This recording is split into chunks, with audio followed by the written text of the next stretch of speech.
قرآن مجید کی عظمت اور فضیلت کے ضمن میں پہلی حقیقت ہے کہ جسے ہمیں سامنے رکھنا چاہیے، اور اس حقیقت کے ادراک و شعور کے لیے قرآن پر ایمان لازم نہیں ہے، بلکہ یہ وہ بات ہے کہ جس کا اعتراف ہر شخص کرے گا، خواہ وہ قرآن کو اللہ کا کلام مانتا ہو یا نہ مانتا ہو۔ دوسری بات قرآن مجید کی عظمت کے ضمن میں یہ ہے، اور وہ اس پہلو سے پوری دنیا کو ماننی پڑے گی، اور واقعہ یہ ہے کہ جو ان میں اصحاب دانش و بینش ہے وہ مانتے ہیں کہ محمد الرسول اللہ صلی اللہ علیہ وسلم کا تعلق کسی پری ہسٹورک ایرا سے نہیں، حضور کل 1400 برس پہلے کی شخصیت ہے، تاریخ کا یوں سمجھیے کہ نصف النہار، the very midday of history, کہ کوئی چیز بھی ان کی پردہ اخفاء میں نہیں، اور آپ حضور صلی اللہ علیہ وسلم کی یہ بات ہر شخص مانے گا کہ آپ نے تاریخ انسانی کا ایک عظیم ترین انقلاب برپا کیا۔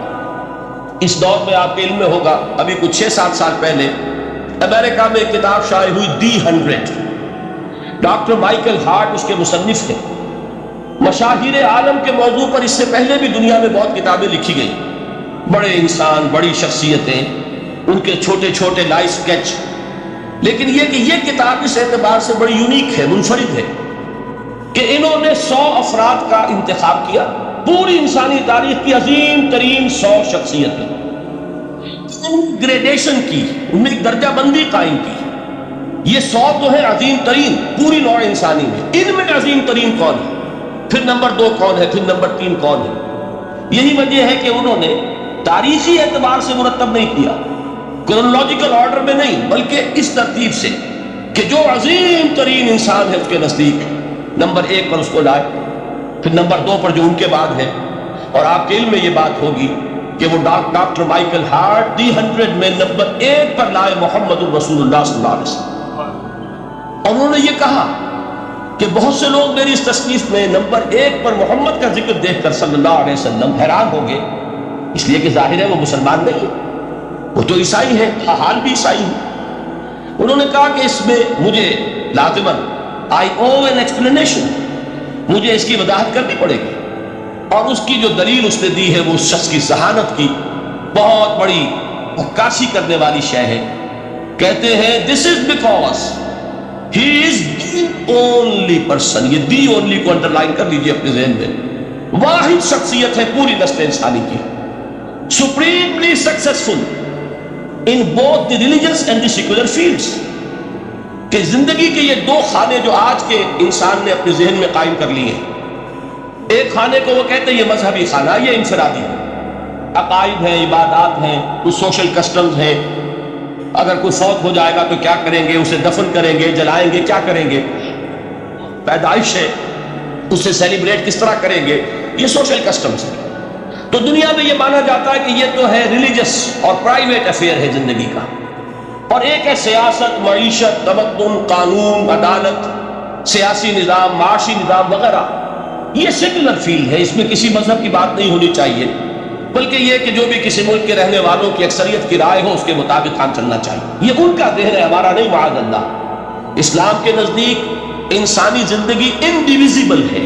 ناقابل تقسیم خدت ہے، یہ ایک آرگینک ہول ہے، حیاتیاتی اکائی ہے جس کو تقسیم نہیں کیا جا سکتا، لیکن جدید ذہن کا تصور یہی ہے۔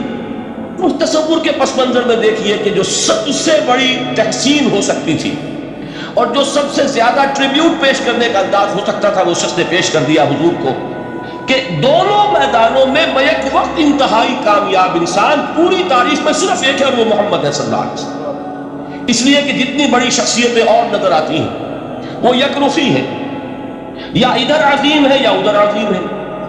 جو ادھر عظمت کی حامل ہے دین میں، مذہب میں، اخلاق میں، روحانیت میں، جیسے حضرت مسیح خود یا گوتم بدھ، ان کا سیاست میں اس میں کوئی دخل نہیں، کوئی انقلاب برپا نہیں کیا، کوئی نئی حکومت قائم نہیں کی، تو وہاں انہیں زیرو دینا پڑتا ہے۔ اور اس کے برعکس سکندر اعظم ہے، اٹیلا ہے، چنگیز ہے، ہٹلر کو بھی چاہے تو شامل کر لیں، جس کی فتوحات جو ہے وہ جنگل کی آگ کی طرح پھیلی ہے، کوئی مشرق سے مغرب تک پہنچ گیا، کوئی مغرب سے مشرق پر چلا آیا۔ ہٹلر کہاں آپ کو سکندر اعظم کہاں سے چلا، مقدونیہ سے دریائے بیاس تک پہنچا، اور ادھر سے چنگیز ادھر سے گیا وہاں تک پہنچا، اٹیلا جو ہے سینٹرل ایشیا سے اور یورپ کے میدانوں تک پہنچا ہے۔ لیکن مذہب اور اخلاق کے میدان میں انہیں صرف زیرو دینے سے کام نہیں چلتا، کوئی مائنس ویلیو معین کرنی پڑتی ہے۔ یہ ہے دنیا کی عظیم ترین شخصیتوں کا حال۔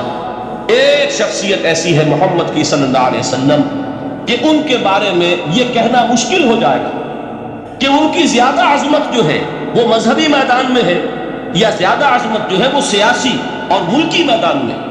ایک نئی تہذیب، ایک نیا تمدن، ایک نیا طرز حکومت، ایک نیا نظام معیشت، ایک نیا سماجی اور معاشرتی نظام، ایک نیا قانون فوجداری، ایک نیا قانون دیوانی، زندگی کے ہر اعتبار سے ایک انقلاب برپا کیا ہے۔ یہ ہے محمد رسول اللہ کا وہ کارنامہ جس کو کہ غیر مسلم بھی تسلیم کرنے پر مجبور ہے۔ چنانچہ شاید آپ نے نام سنا ہو، ہندوستان نے جو بڑے بڑے انقلابی پیدا کیے اس صدی میں، ان میں ایک ایم این رائے جو کمیونسٹ انٹرنیشنل، جو باسکو میں یوں سمجھیے کہ پوری دنیا میں اشتراکی تحریکوں کو کنٹرول کرنے والا ادارہ، یہ شخص اس کا بہت اہم کارکن رہا، ایم این رائے۔ اس نے ایک کتاب لکھی دی ہسٹوریکل رول آف اسلام، اور وہ تسلیم کرتا ہے کہ تاریخ انسانی میں عظیم ترین انقلاب وہ ہے جو محمد نے برپا کیا صلی اللہ علیہ وسلم۔ تو یہ چیز دوسری ہے کہ جس کو ماننا پڑتا ہے۔ لیکن آپ حیران ہوں گے کہ یہ سیرت کا جلسہ تو نہیں تھا، میں قرآن کی عظمت بیان کر رہا تھا۔ یہاں اصل میں جس چیز کی طرف آپ کی توجہ دلانے مقصود ہے وہ یہ ہے کہ اس عظیم ترین انقلاب کے لیے حضور کا اعلی انقلاب قرآن تھا۔ اتر کر حرا سے سوئے قوم آیا اور ایک نسخہ کیمیا ساتھ لایا۔ اس قرآن کے ذریعے ذہن بدلے، لوگوں کی سوچ بدلی، عقائد بدلے، نقطہ نظر بدلا، ان کا ویلیو سٹرکچر تبدیل ہو گیا۔ پہلے زندگی عزیز ترین متاع شمار ہوتی تھی، اب موت سب سے بڑھ کر خوش آئند ہے۔ شہادت ہے مطلوب و مقصود مومن، نہ مال غنیمت نہ کشمت کشائی۔ یہ انقلاب یہ در حقیقت کس کے ذریعے سے ہوا؟ سورہ فرقان میں اللہ تعالیٰ نے ارشاد فرمایا حضور سے، فَلَا تُطِعِ الْكَافِرِينَ وَجَاهِدْهُمْ بِهِ جِهَادًا كَبِيرًا۔ اے نبی، آپ ان کافروں کی باتیں نہ مانیے، ان کے کہنے کی طرف متوجہ نہ ہوئیے، اور اس قرآن کے ذریعے سے جہاد کیجیے۔ جیسے کہ ابھی آپ کو بتایا نظام الدین صاحب نے، اصل انقلاب جو محمد نے برپا کیا صلی اللہ علیہ وسلم وہ تلوار کے ذریعے نہیں ہے، تلوار کے ذریعے انقلاب کی تکمیل ہوئی۔ تو در حقیقت جو انقلاب آیا ہے، انقلاب پہلے آتا ہے انسان کی سوچ میں، انقلاب آتا ہے انسان کے نقطۂ نظر میں، انقلاب آتا ہے انسانوں کی شخصیتوں میں، ان کے کردار میں، ان کے شب و روز کے انداز میں۔ یہ انقلاب کون سی تلوار سے آیا؟ محمد تو تنہا تھے صلی اللہ علیہ وسلم، ایک فرد واحد سے دعوت کا آغاز فرمایا۔ یہ قرآن تھا در حقیقت، یہی سب سے بڑی تلوار ہے محمد رسول اللہ صلی اللہ علیہ وسلم کی۔ اس سے ذہنوں کو بدلا ہے، عقائد بدل دیے ہیں، نظریات بدل دیے ہیں، اسی سے لوگوں کا تزکیہ کیا، اسی کو ان کے اندر اتارا ہے۔ یہ در حقیقت میں علامہ اقبال کا وہ شعر میرے سامنے آ رہا ہے، کیوں بجا در رفت جا دیگر شبت۔ عظمت قرآن کے ذکر میں فرماتے ہیں جب یہ قرآن کسی کے اندر اتر جاتا ہے اس کے اندر انقلاب آ جاتا ہے۔ ہی از اے چینجڈ پرسن، اس کی سوچ بدل گئی، نقطہ نظر بدل گیا۔ پہلے وہ کائنات کو سمجھتا ہوگا کہ خود بخود چل رہی ہے، اندھا بہرا مادہ اسے چلا رہا ہے، بائی این ایکسیڈنٹ یہ وجود میں آئی ہے۔ اب وہ سمجھتا نہیں، ایک اللہ ہے، علی کل شیء قدیر بکل شیء علیم، الحی القیوم، جس نے اس کائنات کو بنایا ہے، جو اسے چلا رہی ہے، جو مدبر ہے، یدبر الامر من السماء الی الارض، تدبیر فرما رہا ہے، وہ ہے کہ جس نے اس کائنات کو پیدا فرمایا۔ پھر یہ کہ پہلے وہ سمجھتا ہو کہ میری زندگی کیا ہے، وہی جو کہ شہنشاہ ظفر نے کہا تھا کہ عمر حیات مانگ کے لائے تھے 4 دن، بہادر شاہ ظفر آخری تاجدار خاندان مغلیہ کا، کہ عمر دراز مانگ کے لائے تھے 4 دن، 2 آرزو میں کٹ گئے 2 انتظار۔ کل زندگی کیا ہے؟ یہ 30 40 50 60 70 برس۔ قرآن نے بتایا نہیں، اور جو ترجمانی کی اقبال نے، تو اسے پیمانہ امروز و فردا سے نہ ناپ، جاویداں بہم دواں ہر دم جمع ہے زندگی۔ یہ تو ایک ابدی سلسلہ ہے، اس کے لیے کوئی اختتام ہے ہی نہیں۔ یہ موت جو ہے یہ دی اینڈ نہیں ہے، موت ایک زندگی کا وقفہ ہے، یعنی آگے چلیں گے دم لے کر۔ یہ انقلاب ہے انسان کے فکر کا اور سوچ کا۔ اس انقلاب کے نتیجے میں وہ جماعت تیار ہوئی صحابہ کرام کی، ڈیڈیکیٹڈ، کمیٹڈ، جو آخرت کے طالب تھے، جو اللہ کے عاشق محمد کے دیوانے صلی اللہ علیہ وسلم ان من دھن قربان کرنے کے لیے تیار.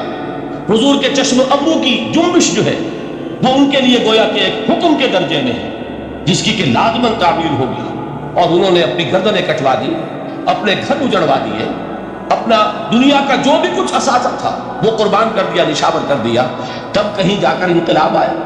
اور یہ شخصیتیں جو تیار ہوئی تو ان کے تیار کرنے میں ذریعہ کیا؟ قرآن. یہی وجہ دیکھیے، نوٹ کیجئے، اسی بات کو دوسرے پیرائے میں عرض کر رہا ہوں کہ تاریخ انبیاء کے ضمن میں بھی ایک بڑی عجیب حقیقت سامنے آئے گی. حضرت موسیٰ علیہ السلام کے معجزات دو بہت مشہور ہیں، عصائے موسیٰ اور ید بیضاء. ویسے قرآن مجید نے 7 مزید گنوائے ہیں، 9 آیات بینات، 9 بڑے کھلے کھلے معجزے جو فرعون اور آل فرعون کو دکھائے.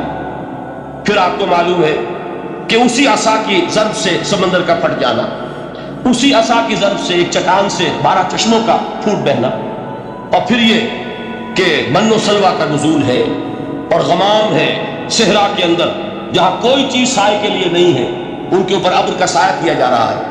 یہ ساری معجزے آپ کو نظر آ رہے ہیں. اسی طریقے سے حضرت مسیح علیہ السلام کیسے کیسے معجزے. مردہ کو کہا کن باذن اللہ، کھڑا ہو گیا. گارے سے بنایا ایک پرندے کی شکل اور اس میں پھونک ماری اور اڑتا ہوا پرندہ ہو گیا. یعنی یہ کہ احیاء موتا اور خلق حیات یہ آخری معجزے ہو سکتے ہیں، اس لیے کہ یہ خالص اللہ تعالیٰ کے افعال. لیکن ذرا اس کانٹیکسٹ میں دیکھیے محمد کا معجزہ کیا ہے صلی اللہ علیہ وسلم. قرآن مجید جن لوگوں نے پڑھا ہے اور سمجھ کر پڑھا ہے، ترجموں سے پڑھا ہے یا ویسے وہ عربی زبان سے واقف ہے، ان کو معلوم ہے کہ قرآن بار بار کہتا ہے محمد کا معجزہ. یوں تو بے شمار واقعات ہوں گے لیکن اصل معجزہ صرف اور صرف قرآن. اسی کو پیش کیا گیا کہ یہی ہے، آؤ مقابلہ کرو. اصل میں معجزہ کہتے کسے؟ معجزہ کے معنی عاجز کر دینے والی شے. یوں تو اولیاء اللہ جو ہیں ہم ان کی کرامات کے قائل ہیں. اللہ تعالیٰ اپنے کسی نیک بندے کے مقام و مرتبے کے اظہار کے لیے کسی وقت کوئی ایسی چیز ظاہر کر دے جو قانون طبیعی کے خلاف، تو یہ کرامات اولیاء حق ہے. اور اس درجے کی جو ظاہر بات ہے کہ جب اولیاء کے لیے کرامات ہے تو انبیاء کے لیے تو بہت ہوگی. اصل معجزہ کسے کہتے ہیں؟ جسے کوئی نبی چیلنج کے ساتھ پیش کرتا کہ یہ ہے میری رسالت کا ثبوت، آؤ مقابلہ کر لو. حضرت موسیٰ علیہ السلام کے جو اصل معجزے تھے وہ 2 تھے. ایک عصا جس کا کہ مقابلہ کیا آپ کو معلوم ہے کہ فرعون نے تمام جو جادوگر تھے پورے مملکت کے انہیں جمع کیا اور مقابلہ کیا. تو جس چیز کو کہ پیش کیا جائے چیلنج کے ساتھ کہ آؤ تو مقابلہ کر لو، وہ اصل معجزہ ہوتا ہے اس نبی و رسول. تو حضور صلی اللہ علیہ وسلم کا اصل معجزہ، یعنی معجزات، آپ یہ مغالطے میں مبتلا نہ ہو، میں بقیہ معجزات کی نفی نہیں کر رہا. یہ واقعات اپنی جگہ حق ہے کہ حضور کو پتھر سلام کرتے تھے. حضور صلی اللہ علیہ وسلم جس کھجور کے تنے کے ساتھ ٹیک لگا کر خطبہ دیا کرتے تھے، جبکہ ابھی مسجد نبی میں ممبر نہیں بنا تھا. جب تعداد زیادہ ہو گئی مسلمانوں کی اور ضرورت محسوس ہوئی کہ ذرا بلند مقام پر کھڑے ہو کر آپ خطبہ ارشاد فرمائیں، تو پھر وہ ممبر بنا کر رکھا گیا. پہلے مرتبہ جب آپ ممبر پر چڑھ رہے تھے خطبہ دینے کے لیے تو اس کھجور کے سوکھے تنے میں سے ایسی آواز آئی جیسے کوئی بچہ بلک بلک کر رو رہا کہ وہ سعادت جو مجھے حاصل نہیں تھی آج تک میں محروم ہو گیا. تو یہ انبیاء کا مقام ہے. مولانا روم نے اسی لیے کہا ہے کہ فلسفی کو منکر حنانہ است از ہوا سے بیگانہ است. فلسفی اور عقلیت پرست انسان وہ تو حنانہ کا انکار کر دے گا، کیسے ممکن ہے سوکھا تنا اور اس کے اندر سے بچے کی طرح بلکنے کی آواز آئے. لیکن یہ اس لیے کہ وہ انبیاء کے خصوصی احوال جو ہے ان کو جانتے نہیں. اس قسم کے خرق عادت واقعات حضور کی زندگی میں بھی بے شمار ہوئے، لیکن حضور کا وہ معجزہ جس میں تحدی کے ساتھ چیلنج کے انداز میں کہا گیا کہ آؤ مقابلہ کرو، وہ صرف اور صرف قرآن ہے. چنانچہ آپ سورہ بنی اسرائیل میں دیکھیں گے قُلْ لَئِنِ اجْتَمَعَتِ الْإِنسُ وَالْجِنُّ عَلَىٰ أَن يَأْتُوا بِمِثْلِ هَٰذَا الْقُرْآنِ لَا يَأْتُونَ بِمِثْلِهِ وَلَوْ كَانَ بَعْضُهُمْ لِبَعْضٍ ظَهِيرًا. اے نبی چیلنج کر دیجئے، اگر تمام انسان اور تمام جن مل کر یہ چاہیں کہ اس قرآن جیسی کوئی تصنیف کر دیں تو چاہے وہ ایک دوسرے کا کتنی بھی اس میں مدد کریں اور تعاون کریں، وہ ہرگز قرآن جیسی کتاب تصنیف نہیں کر سکتے. اس سے آگے بڑھ کر یہ بات کہی گئی، اچھا پورا قرآن نہیں لا سکتے، اس قرآن کی طرح کی 10 صورتیں ہی تصنیف کر لو. جب اس کا بھی جواب نہیں دیا گیا تو جسے کہتے ہیں برسبیل تنزل، اور پنجابی میں کہتا ہے کہ برے کو گھر تک پہنچانا. وہ برے کو گھر تک پہنچانے کے لیے فرمایا ایک صورت ہی بنانا ہو. یہ سورہ ہود میں اور سورہ یونس میں یہ مضمون آیا. اور پھر سورہ بقرہ میں ہجرت کے بعد جو پہلی سورت نازل ہوئی اس میں پھر اس کو دہرا دیا گیا. وَإِن كُنتُمْ فِي رَيْبٍ مِّمَّا نَزَّلْنَا عَلَىٰ عَبْدِنَا فَأْتُوا بِسُورَةٍ مِّن مِّثْلِهِ وَادْعُوا شُهَدَاءَكُم مِّن دُونِ اللَّهِ إِن كُنتُمْ صَادِقِينَ. کہ اگر تمہیں کوئی شک ہے اس کتاب کے بارے میں جو ہم نے نازل فرمائی ہے، شک کیا ہوگا؟ شک اسی بات پہ ہوگا کہ شاید یہ محمد کا اپنا کلام ہے صلی اللہ علیہ وسلم، یا کوئی اور انسان ہے جو انہیں سکھا پڑھا رہا ہے. اگر تمہیں اس نوعیت کا کوئی شک ہے تو اس جیسی ایک صورت بنا لاؤ. فاتو بسورۃ من مثلہ. اور نوٹ کیجئے گا سورۃ العصر بھی صورت ہے، سورۃ الکوثر بھی صورت ہے. 3 آیات بھی اگر ایسی تم تصنیف کر کے لے آؤ تب تو تمہیں کچھ شک کرنے کا حق حاصل ہوگا.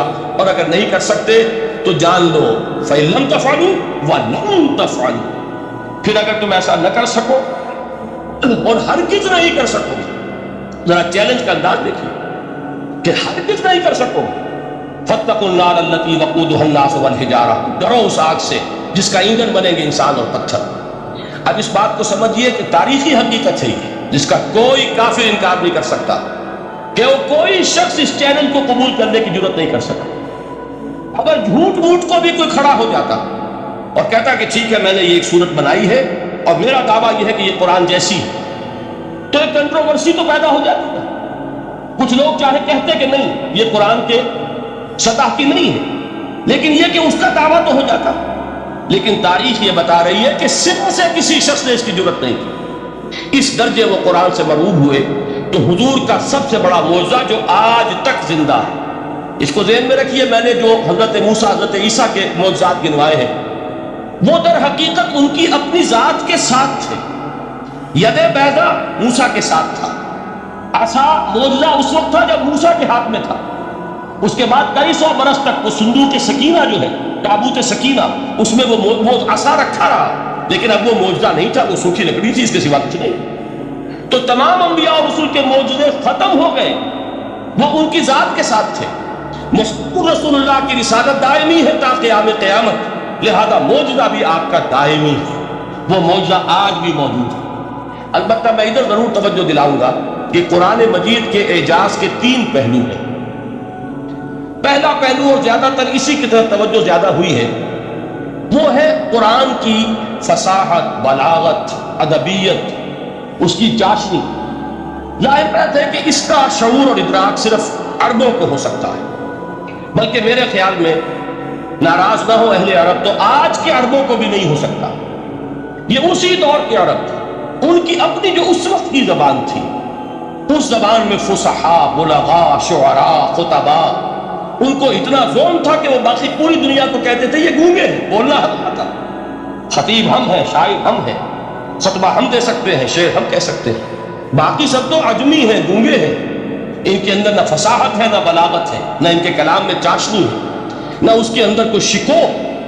یہ دعویٰ جنہیں تھا جب ان کے منہ بند ہو گئے قرآن کو سننے کے بعد کہ اس کلام کا کوئی مقابلہ ممکن نہیں ہے، جو ان کے سبع معلقہ کے شعراء میں سے آخری شاعر وہ ایمان لے آئے.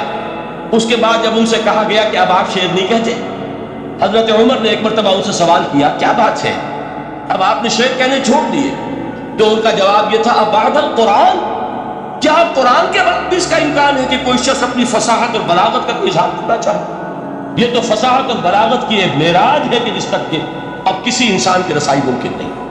تو فصاحت اور بلاغت جو ہے قرآن کے، اس کی ادبیت، در حقیقت اس کا ادراک تو ہو سکتا ہے صرف اہل زبان کو. ہم لوگ جو ترجموں سے پڑھتے ہیں، چاہے کتنی ہی گرامر پڑھ لیں، کتنی صرف و نحو پڑھ لیں، واقعہ یہ ہے کہ وہ جو ایک ہوتا ہے نفس پر جب انگلی آتی ہے تو جو ایک آپ کو فیل ہوتی ہے، وہ فیل ہم جو عجمی لوگ ہیں جن کی مادری زبان عربی نہیں ہے، وہ قرآن مجید کی فصاحت اور بلاغت کو اس طور سے نہیں سمجھ سکتے جیسے کہ اہل زبان سمجھ سکتے ہیں، اور خاص طور پر جیسے کہ اس زمانے کے اہل زبان نے سمجھا. آج چونکہ عربی زبان ویسے تو جو اس کی فصیح لینگویج ہے وہ جو کی تو اپنی اثر پر قائم ہے، اور وہ اسی قرآن کے طفیل اور قرآن کے صدقے قائم ہے. ورنہ دنیا میں کوئی دوسری زبان نہیں ہے کہ جو 1500 برس تک اتنی پیور رہ جائے، اس میں تبدیلی آتی. خود اردو جو ہے 300 برس کی اردو، دکن کی اردو، ذرا اس کو کبھی پڑھیے تو آپ حیران ہوں گے کہ یہ اردو زبان ہے اور آج کی اردو کوئی اور ہے۔ یہ صرف 200-250 برس کے اندر یہ انقلاب اردو میں ہو چکا ہے۔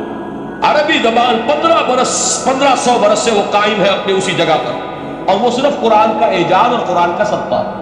لیکن باقی جو اصل میں بولی جانے والی زبانیں ہیں وہ بہت بدل چکی ہیں، لہذا تمام اہل عرب کے لیے بھی اب قرآن کے اس پہلو کو صحیح طور پر سمجھنا ممکن نہیں۔ قرآن کی جو اعجاز کے دو پہلو ہیں وہ ہے در حقیقت جو میری اور آپ کی توجہ کے خاص طور پر در حقیقت حقدار ہیں، اور ہمیں ان کی طرف توجہ کرنی چاہیے۔ بدقسمتی سے اس کی طرف عام طور پر علماء نے توجہ نہیں کی، اس کی صرف ادبیت ہی کا چرچا ہوتا ہے۔ اصل میں قرآن مجید علم انسانی کی معراج، فکر، فلسفہ، حکمت، قرآن کی ابدی حکمت، قرآن کا ابدی فلسفہ، قرآن انسانی مسائل کا جو حل دیتا، قرآن نے سوشل سائنسز میں جس طریقے سے رہنمائی کی ہے، یہ دو پہلو ہیں اس کے اعجاز کے، جس کی کہ آج ہمیں ضرورت ہے کہ ہم اس کا شعور اور ادراک حاصل کریں۔ اس کے ضمن میں خاص طور پر علامہ اقبال کا نام لینا چاہتا ہوں۔ میرے نزدیک اس دور میں قرآن مجید کے اس اعجاز اور اس کے ایک معجزہ ہونے کے لیے سب سے بڑی دلیل علامہ اقبال کی شخصیت ہے۔ وجہ کیا ہے کہ علامہ اقبال علماء کے طبقے میں سے نہیں تھے۔ ظاہر بات ہے کہ جن کا پورا جو ہے جن کی زندگی گزرتی ہو قال اللہ و قال الرسول میں، ان کے دلوں میں عظمت قرآن کی، ان کے دلوں میں حضور کی محبت، یہ تو سمجھیے کہ ہونی ہی چاہیے، ان کے شب و روز اسی میں گزرتے ہیں۔ لیکن یہ کہ ایک ایسا شخص جس کی تعلیم ہے کالجوں کی، یونیورسٹیوں کی، جس میں مشرق اور مغرب کے فلسفے کھنگال ڈالے، وہ شخص، اور وہ بھی اس دور میں جبکہ ہم پر مغرب سے مغلوبیت بہت شدید تھی۔ آج تو وہ مغلوبیت بہت کم ہو چکی ہے۔ آج تو ہمارا عام نوجوان جو ہے وہ آنکھوں میں آنکھیں ڈال کر بات کرتا ہے، اس میں خود اعتمادی ہے۔ ہمارا بھی اپنا ایک معاشی نظام ہے، ہمارا اپنا ایک سیاسی نظام ہے، ہمارا ایک اپنا سماجی نظام ہے، ہماری اپنی سوشل ویلیوز ہیں۔ آج کا نوجوان الحمدللہ احیاء اسلام کی وہ جد و جہد جو ہے وہ مرحلہ در مرحلہ بہرحال آگے بڑھ رہی ہے، وقت لگے گا، لیکن یہ کہ اس میں یقیناً ترقی ہوئی ہے۔ اسی کا مظہر یہ ہے کہ خود اعتمادی ہے، we have confidence۔ ہم جانتے ہیں کہ اسلام ایک دین ہے، مکمل دین ہے، اس کے پاس زندگی کے تمام مسائل کا حل ہے۔ لیکن یہ ہے آج 1985 کی بات، علامہ اقبال اس صدی کے آغاز میں گئے ہیں یورپ، جبکہ ہم محکوم تھے انگریز کے، ایک حاکم قوم کے ہاں جا کر، اس سے مغلوبیت کتنی شدید اس وقت تھی، جو جاتا تھا اکثر و بیشتر جو ہے واپس آتا تھا تو کھڑے ہو کر پیشاب کرنا ضروری سمجھتا، اس لیے کہ اس نے وہاں پر لوگوں کو یہی کرتے دیکھا۔ ان کا لباس، ان کی وضاحت، ان کی تہذیب، ان کا تمدن، ہر طرح سے ان کے گن گاتا ہوا، ان کے لیے وہ بہت قصیدے جو ہیں تعریف کے کہتا ہوا آتا تھا۔ لیکن ایک علامہ اقبال کی شخصیت وہ ہے کہ وہ یہ خود کہتے ہیں کہ میں اس آگ میں ڈالا گیا ہوں مثل خلیل، مغربی تہذیب کے اس الاؤ میں مجھے اس طرح ڈالا اللہ نے جیسے کہ حضرت ابراہیم کو آگ میں ڈلوایا۔ میں اس تہذیب کے اس الاؤ کے اندر سے ہو کر آ رہا ہوں، اور میں نے یہ دیکھ لیا ہے کہ یہ تہذیب کھوکھلی ہے، اس کے اندر کوئی پائیداری نہیں ہے، نظر کو خیرہ کرتی ہے تب چمک تہذیب حاضر کی، یہ صناعی مگر جھوٹے نگوں کی ریزہ کاری ہے، اور دیار مغرب کے رہنے والوں خدا کی بستی دکان نہیں ہے، سرا جسے تم سمجھ رہے ہو وہ اب ذرے کا معیار ہوگا، تمہاری تہذیب اپنے خنجر سے آپ ہی خودکشی کرے گی، جو شاخ نازک پہ آشیانہ بنے گا ناپائیدار ہوگا۔ اب آپ اندازہ کیجئے وہ شخص جو بنیادی طور پر فلسفی ہے، فلسفے کا طالب علم، وہ جرمنی اور انگلستان میں جا کر فلسفے کھنگالنے کے بعد اسے اگر تسکین حاصل ہوئی، اس کی جو علم کی پیاس تھی اگر اسے سیری حاصل ہوئی تو صرف قرآن کے ذریعے سے، نہ کہیں جہاں میں اما ملی، جو اما ملی تو کہاں ملی میرے جرم خانہ خراب کو تیرے عفو بندہ نواز میں۔ یہ وہ شخص ہے آخری زندگی میں ان کا کام صرف ایک رہ گیا تھا، قرآن کی تلاوت۔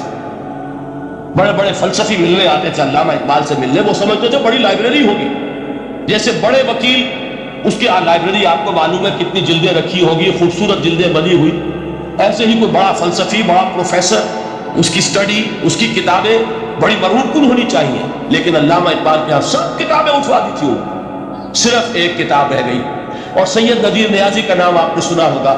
انہوں نے جب یہ گواہی دی ہے یہ واقعہ شاید آپ کے علم میں نہ آیا ہو، یہ بہت اہم واقعہ ہے۔ وہ یہ لکھتے ہیں کہ میں نے ایک مرتبہ علامہ سے پوچھا کہ کچھ لوگ اعتراض کرتے ہیں یا یہ خیال ظاہر کرتے ہیں کہ آپ نے اپنا فلسفہ خودی نیٹشے سے لیا ہے، کوئی کہتا فلاں سے لیا ہے، کوئی کہتا فلاں سے لیا ہے، کچھ آپ خود بتا سکیں گے کہ آپ کے فلسفہ خودی کی سورس کیا ہے؟ تو علامہ نے کہا کہ اچھا کل فلاں وقت آ جانا تو میں تمہیں لکھوا دوں گا، ڈکٹیٹ کرا دوں۔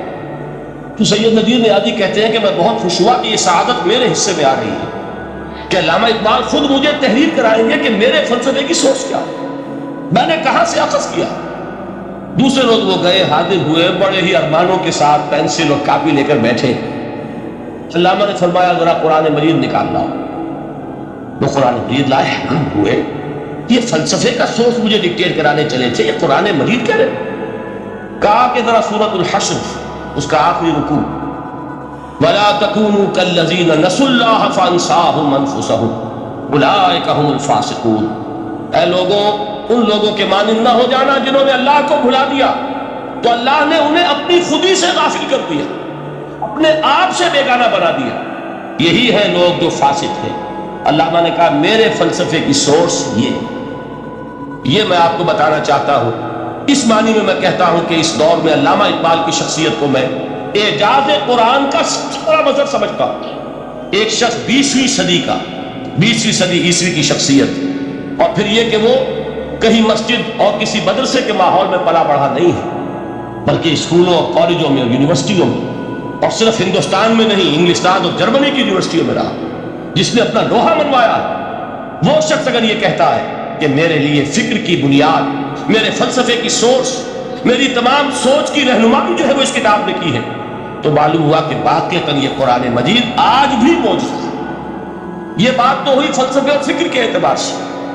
دوسرا پہلو جو اپلائیڈ پہلو ہے اس دور کے اعتبار سے وہ اہم تر ہو گیا ہے۔ انسان کے لیے جو پیچیدہ تمدنی مسائل، سیاسی مسائل کو کیسے حل کیا جائے، معاشی مسائل کا حل کیسے ہو، سماج میں توازن کیسے ہو، مرد اور عورت کے درمیان توازن کیسے ہو۔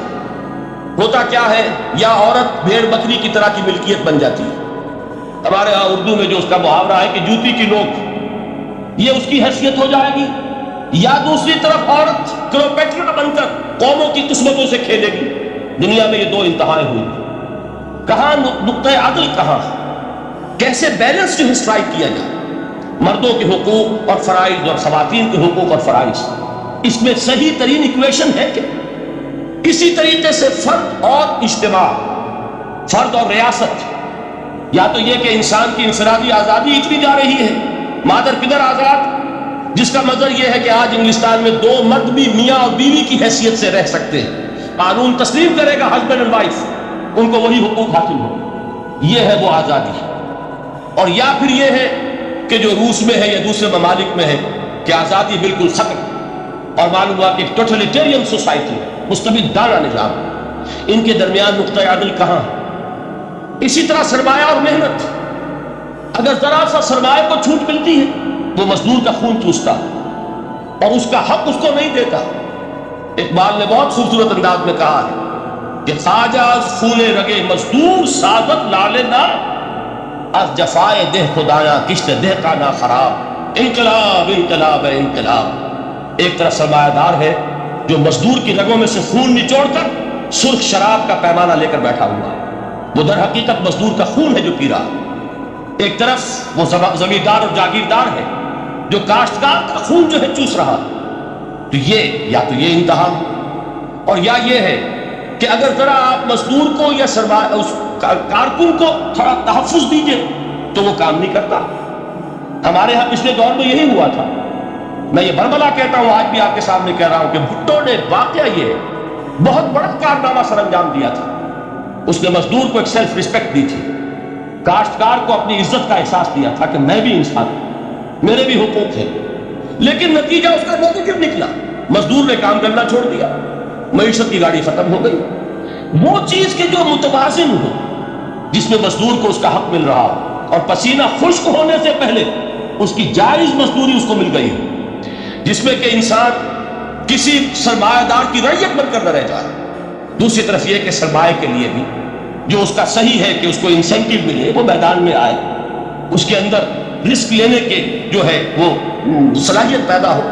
ان دونوں چیزوں کو کیسے متوازن کیا جائے؟ واقعہ یہ ہے کہ یہ ہے وہ پیچیدہ مسائل جن کا حل قرآن میں ہے. ہماری قسمتی کیا کہ ہم نے خود ان چیزوں کے لیے دوسروں کے سامنے جھولی پساری ہوئی. ہم دوسروں سے بھیک مانگ رہے ہیں. ہمارا حال کیا ہوا تھا اس صدی کے شروع میں؟ مصطفیٰ کمال پاشا نے جب ترکی میں اسلام کے آئلی قوانین بھی منسوخ کیے، نوٹ کیجئے اس کو، یہ اسی صدی کے وہ صدمے ہیں جو ہم نے اٹھائے ہوئے ہیں. اور گاہے گاہے داستان یہ قصہ پاری نہ رہا، تازہ خواہی داٹ تنگر داغ ہائے سیدھا رہا. اس صدی میں کیا نہیں ہوا؟ عربوں کی ریوولٹ ترکوں کے خلاف، ان کے پیٹھ میں جو خنجر گھونپا، اور ایک انگریز، ایک کرنل لارنس کی وہ ساری شرارت، اس کے نتیجے میں ایک عظیم مملکت عثمانیہ، سلطنت عثمانیہ، دی گریٹ آٹومان امپائر، اس کے چیتڑے ہوئے. اور اس کے بعد وعدے کیے تھے عربوں سے کہ ہم تمہیں حکومت دیں گے. ہوا کیا کہ ان کے چھوٹے چھوٹے ٹکڑے کیے اور تقسیم کر لیے. مغربی سامراج کا دور شروع ہو گیا. اس کا ایک رد عمل مصطفیٰ کمال پر اس درجے شدید ہوا، اس نے ہر چیز جس کا تعلق عربوں سے تھا اس کو ختم کر دیا، ملک بدل کر دیا. عربی میں اذان نہیں ہوگی، عربی میں نماز نہیں پڑھی جائے گی. اور اسی کے ضمن میں یہاں تک گیا کہ فیملی لاز بھی رومن لاز جو ہے وہ نافذ کیے. تو یورپ کے اخبارات نے اس وقت یہ طنز کیا تھا مسلمانوں پر، یہ مسلمان عجیب قوم ہے، کہتے یہ ہے کہ ہمارے پاس دنیا کا بہترین ضابطہ ہے، بہترین قانون ہے، ہمارے قانون سے بہتر کسی کا قانون نہیں. اور حال یہ ہے کہ فیملی لاز کے لیے بھی یہ ہم سے بھیک مانگ رہے ہیں، ہم سے وہ قوانین لے کر اپنے ہاں نافذ کر رہے ہیں. آج بدقسمتی سے اکثر و بیشتر مسلمان ممالک کا حال یہی ہے. آج ہم ان سے بھیک مانگ رہے ہیں. کہیں جمہوریت کی بھیک ہے، کہیں سوشلزم کی بھیک ہے، کہیں کسی اور سماجی نظام کی بھیک ہے، کہیں مرد اور عورت کی کامل مساوات کا ایک نظریہ ہے، شانہ بشانہ چلنے والا فلسفہ ہے، جو خالص مغرب کی تہذیب کی ایک بھیک ہے جو مانگی جا رہی ہے. کاش کہ آج قرآن کے اس اصل اعجاز کی طرف، جو اس کا اصل معجزہ اس دور کے لیے، میں نے عرض کیا کہ اعجاز قرآنی کا معجزہ کہ وہ فصاحت اور بلاغت کی معراج ہے، وہ یا تو اپریشیٹ کر سکتے اہل عرب، اور اہل عرب میں سے بھی حقیقت میں وہ جو قدیم جاہلی شاعری کے جاننے والے ہیں جو بہت کم رہ گئے ہیں، وہ جان سکتے ہیں کہ جب قرآن نازل ہوا تو کیوں زبانیں گنگ ہو گئی تھی، کیوں کوئی ایک شخص جھوٹ موٹ کو بھی مدعی بن کر نہیں آ سکا کہ یہ میں نے قرآن کی جیسی ایک کتاب یا قرآن جیسی ایک سورت یا قرآن کی طرح کے چند جملے میں نے موضوع کر دیے. لیکن دوسرا پہلو ہے فکر اور فلسفہ، اس کے اعتبار سے جس کا سب سے بڑا ثبوت اس دور میں علامہ اقبال. اور تیسرا پہلو ہے Islamic social sciences, political science, economics, sociology. اس میں جو کچھ قرآن نے دیا ہے، جو آج بھی انسان کی رہنمائی کے لیے بہترین نظام ہے، اس نظام کو ہم سمجھے، اسے دنیا کے سامنے پیش کریں، تب در حقیقت قرآن مجید کا اعجاز سامنے آئے. یہ دو پہلو تو میں نے عرض کیے ہیں کہ جو کسی غیر مسلم کو بھی نظر آئے. قرآن کا پریزروڈ ہونا، اس کی انٹیگریٹی، اوتھینٹسٹی، یہ چیزیں وہ ہیں کہ جو سب نے مانی. قرآن کے ذریعے تاریخ انسانی کا عظیم ترین انقلاب برپا ہونا، یہ وہ بات ہے کہ جو کسی اندھے کو بھی دیکھنی پڑتی ہے. اس حقیقت کا اعتراف دشمن کو بھی کرنا پڑتا. میں یاد دلا دوں آپ کو، ایچ جی ویلز، آپ نے نام سنا ہوگا، سائنٹیفک فکشن میں اس کا بڑا اونچا مقام ہے، لیکن اس نے تاریخ نسل انسانی پر بھی دو کتابیں لکھی، a short history of the world اور a concise history of the world. Concise history of the world میں وہ شخص حضور کے ذکر پر جب آتا ہے، تو میں صرف ذکر کر رہا ہوں، نقل کفر نہ باشد، اس نے حضور کی شخصیت پر بڑے رقیق حملے کیے، بڑے گھٹیا حملے کیے. حضور کی خاص طور پر تعدد ازدواج کا جو معاملہ ہے، یہ کڑوی بولی ان کے حلق سے اتر نہیں سکتی، اس لیے کہ ان کا آئیڈیل ہے حضرت مسیح اور حضرت یحییٰ، جان دی بیپٹسٹ اینڈ جیسس آف نازارeth. ان دونوں نے ایک شادی بھی نہیں کی، تجرد کی زندگی بسر کی، لہذا ایک شادی بھی ان کے نزدیک گھٹیا فعل ہے. تو حضور نے تو کی ہے 11 شادیاں، 11 نکاح کے. یہ جو کڑوی گولی ہے یہ ان کے حلق سے نیچے نہیں اترتی، اس لیے میں انہیں معذور سمجھتا ہوں. تو اس نے اس پہلو سے تو بڑے حملے کیے، لیکن خطبہ حجۃ الوداع کے وہ جملے جو ہے تاریخی، پورے کے پورے اس نے کوٹ کیے. لا فضل لعربی علی عجمی ولا لعجمی علی عربی ولا لأحمر على أسود ولا لأسود على أحمر إلا بالتقوى كلكم بنو آدم وآدم من تراب. کسی عرب کو کسی عجمی پر کوئی فضیلت نہیں، کسی عجمی کو کسی عرب پر کوئی فضیلت نہیں، کسی گورے کو کسی کالے پر کوئی فضیلت نہیں، کسی کالے کو کسی گورے پر کوئی فضیلت نہیں سوائے تقوی کے. تم سب کے سب آدم کی اولاد ہو اور آدم مٹی سے بنائے گئے تھے. یہ الفاظ لکھ کر کہتا ہے کہ جہاں تک human fraternity, equality and freedom, تین الفاظ نوٹ کیجئے، انسانی حریت، انسانی مساوات، انسانی اخوت، کہتا ہے کہ جہاں تک ان تین چیزوں کے بعد ہے سرمنس کا تعلق ہے، وہ تو دنیا میں پہلے بھی بہت کہے گئے. عیسائی ہونے کے باوجود خاص طور پر نام لیتا ہے جیزس آف نزارت. سرمنس تو حضرت مسیح کے ہاں بھی بہت مل جائیں گے کہ تمام انسان برابر ہیں، سب کو بھائی بھائی ہونا چاہیے، سب انسان آزاد ہیں، تمیز بندہ و آقا فساد آدمیت ہے. لیکن وہ کہتا ہے کہ یہ ماننا پڑتا ہے تاریخ انسانی میں پہلی مرتبہ ان اصولوں پر ایک انسانی معاشرہ قائم کیا محمد نے صلی اللہ علیہ وسلم. یعنی حضور کے ساتھ یہ معاملہ ایمپٹی سلوگنز کا نہیں ہے، یہ صرف بات نہیں ہے، یہ صرف سرمنز نہیں ہے، یہ ایمپٹی سلوگنز نہیں ہے. He translated these things into actuality. ایک حقیقت، ایک واقعہ کی شکل دی ہے محمد نے صلی اللہ علیہ وسلم. وہ معاشرہ پیدا کیا جس میں انسانی اخوت، انسانی مساوات اور انسانی حریت، یہ تینوں اقدار بتمام و کمال موجود تھے. یہی وجہ ہے اس صدی میں نوٹ کیجئے گاندھی جی، موہن داس کرم چند گاندھی، جس کو آج پوری دنیا میں تسلیم کیا جاتا ہے، عالم عرب میں بھی مہاتما گاندھی کی بڑی عزت ہے. پنڈت نہرو کا کسی زمانے میں استقبال ہوا تھا ریاض میں، تو ہمیں بہت غصہ آیا تھا کہ مرحبا برسول السلام، welcome to the prophet of peace. یہ الفاظ تھے کہ جن سے پنڈت نہرو کا استقبال ہوا تھا. غصہ ہمیں بہت آیا، یہ رسول کا لفظ استعمال کر دیا انہوں نے. بعد میں ہم نے سوچا بھائی رسول کے معنی ان کے ہاں ایلچی کے ہیں، تو انہوں نے اس کو اپنی جو بھی غلطی میں سمجھا یا صحیح سمجھا، اس کو چھوڑ دیجئے، میں کوئی سیاسی گفتگو نہیں کرنا چاہتا. انہوں نے سمجھا کہ یہ شخص اس وقت امن کا پیغام بر ہے، لہذا اس کو ویلکم کیا. بہرحال گاندھی جی کا جہاں تک معاملہ ہے، آپ کے علم میں ہے کہ پوری دنیا میں اس شخص کی عظمت کو تسلیم کیا گیا ہے. ہمارا معاملہ ہندوستانی مسلمانوں کا معاملہ یہ دوسرا. وہ تو آپ کو معلوم ہے کہ جوتا جسے کاٹتا ہے اسے پتا چلتا ہے کہ یہ جوتی کاٹ رہی ہے، ورنہ دیکھنے والے کو پتا چلے گا بڑا خوبصورت جوتا ہے، بڑا عمدہ جوتا ہے، کوئی اس میں خرابی نہیں ہے. لیکن جسے وہ پنچ کر رہی ہو اسے پتا ہے کہ یہ ہے کیا. اس اعتبار سے ہمارا معاملہ علیحدہ ہے، لیکن دنیا کو بہت خوبصورت اور بہت ہی اعلیٰ اور بہت ہی اونچی شخصیت ایک نظر آتی ہے.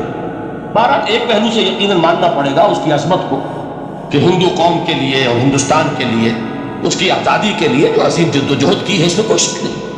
میں اس وقت جو بات عرض کرنا چاہتا ہوں کہ 1937 کا تصور کیجیے. 1937 میں آپ کو معلوم ہے 1935 میں قانون بنا تھا اور پہلی مرتبہ الیکشنز ہوئے تھے بر صغیر میں 1937، اور وہ ہوئے تھے صوبائی الیکشنز.